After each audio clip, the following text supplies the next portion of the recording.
جو پہلے سے موجود سسٹم ہے وہ تباہ ہوتا ہے، نہ یہ کہ کوئی سسٹم حادثے سے بن جائے۔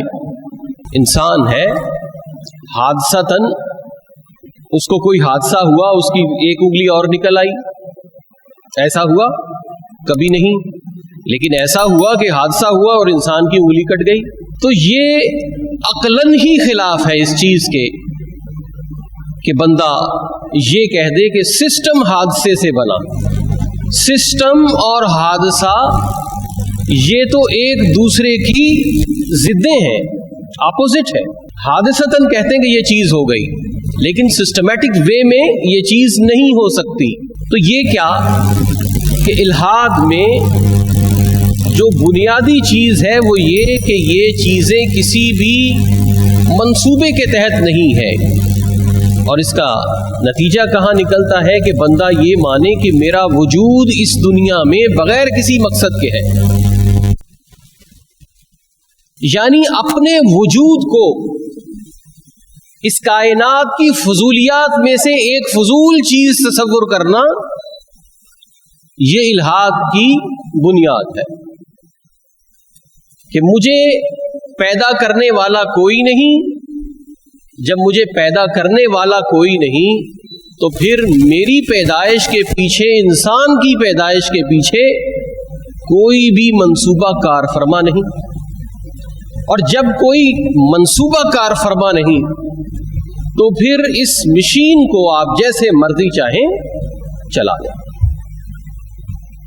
تو بنیادی طور پر یہ بات ہی کس قدر فضول ہے کہ بندہ اپنے وجود کو ہی فضول مان لے، اور اسے کسی ضنی چیز طور پر نہیں بلکہ اسے کنفرم اور یقین کی بنیاد پر مان لے۔ الحاد کیا ہے کہ اپنے وجود کو دنیا میں بغیر کسی مقصد کے فضول مان لینا، یہ الحاد ہے۔ اب یہ کوئی عقلی چیز ہے یا یہ عقل سے بالکل پیدل اور فارغ چیز ہے کہ انسان اپنے وجود کو ہی بغیر کسی منصوبے کے مان لے، بغیر کسی مقصد کے مان لے؟ کیونکہ جب اللہ کے وجود کا انکار کرے گا تو پھر اپنے وجود کے مقصد کا بھی انکار کرے گا، اور جب بندہ اللہ کے وجود کا اقرار کرے گا تو اپنے وجود کا بھی اقرار کرے گا کہ یہ اس خالق نے،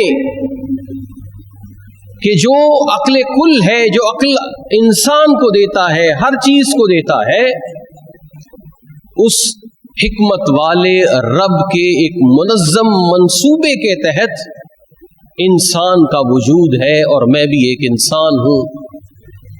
مجھے اللہ نے ایک خاص منصوبے کے لیے بنایا ہے،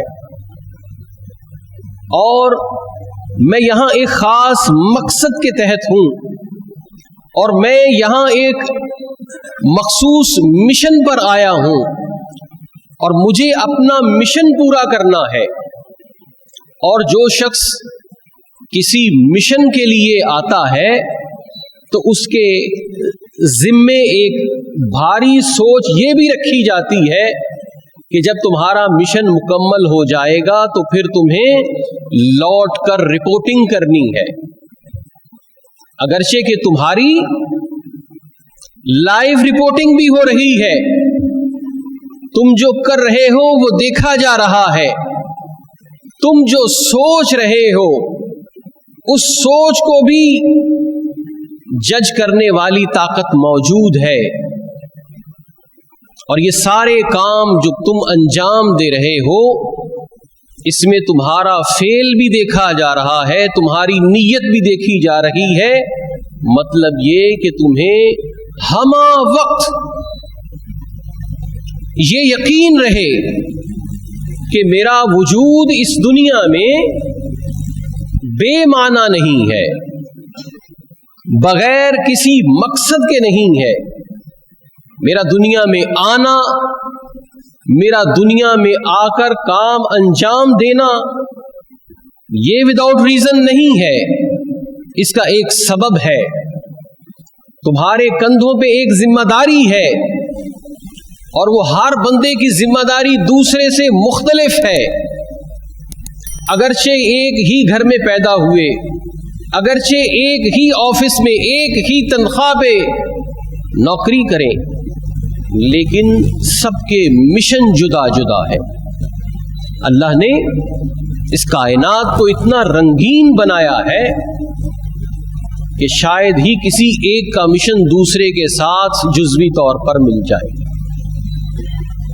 تو جب اللہ رب العزت نے اس طرح سے مختلف زندگیوں کے رنگ دے کر ہمیں اس دنیا میں بھیجا ہے، اور یہ دنیا میں آ کر ہمارے جو مشنز ہیں ان کے یہ کلرز ڈفرنٹ ہونا، یہ بھی اس چیز کی علامت ہے کہ واقعتاً ہمیں بھیجنے کا مقصد ہے. کیونکہ جو چیزیں کسی خاص مقصد کے تحت نہ بنائی جائیں، ایک مشین ان کو ٹھکا ٹھک نکالتی جائے تو وہ تو باہم سملر ہوتی ہیں، بلکہ ایک سانچے کی ہی ہوتی ہیں.